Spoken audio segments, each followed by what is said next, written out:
বাল্যবিবাহ গ্রাম্যভাবে যেমন অপরাধ তেমনি আইনিভাবেও চরম অপরাধ। ওই বাল্যবিবাহের প্রতিরোধে সোমবার দুপুরে গন্ডাছড়া মহকুমা টাউন হলে অনুষ্ঠিত হলো বাল্যবিবাহ প্রতিরোধ সচেতনতামূলক অনুষ্ঠান।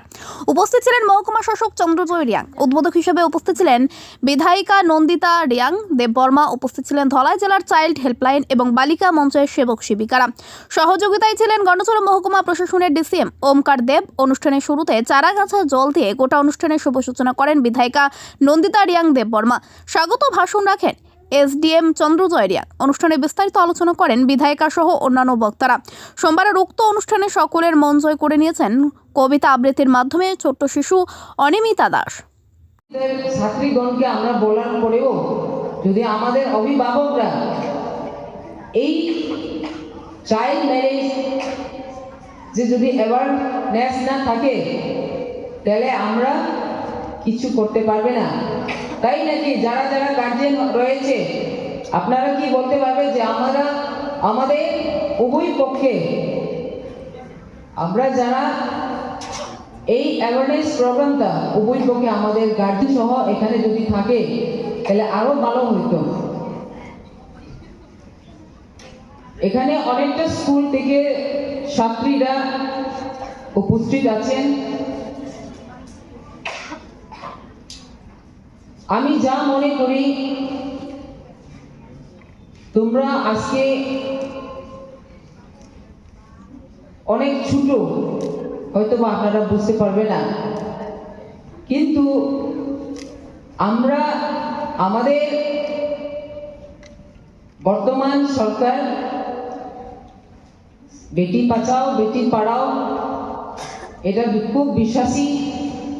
তার কারণে মহিলাদেরকে নিয়ে অনেকটা কাজ করে থাকেন। তাই আমাদের এই গন্তব্যে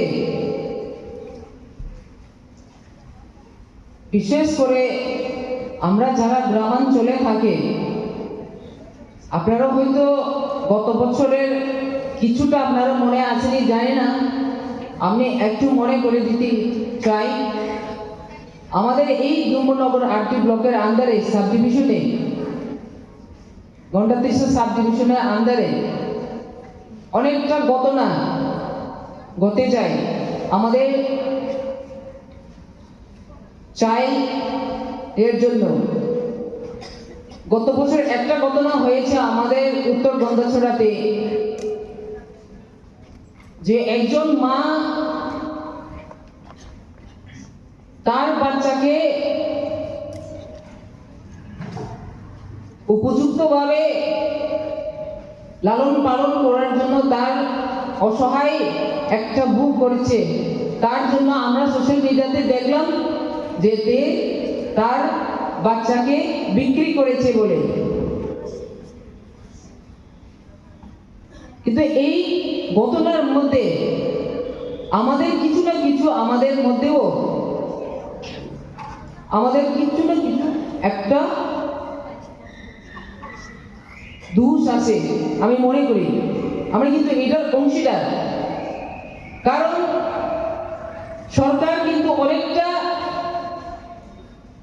ফ্যাসিলিটি ছোট বাচ্চা থেকে শুরু করে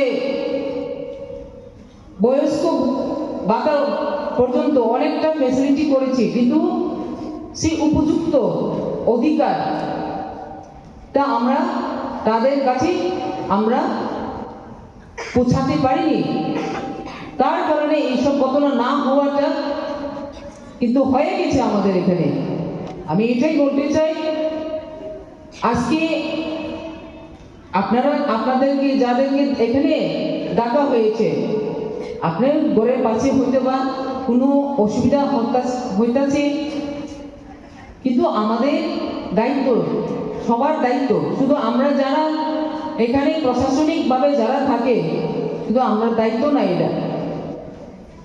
এই কারণে আমি বলতে চাই, কিন্তু আমাদের sub division level Dhalai district থেকে ডিএম সহ যথেষ্ট জানার পরে, ঘটনার জানার পরে চেষ্টা করে তাকে উপযুক্ত যা করার কিন্তু করেছে, চেষ্টা করেছে।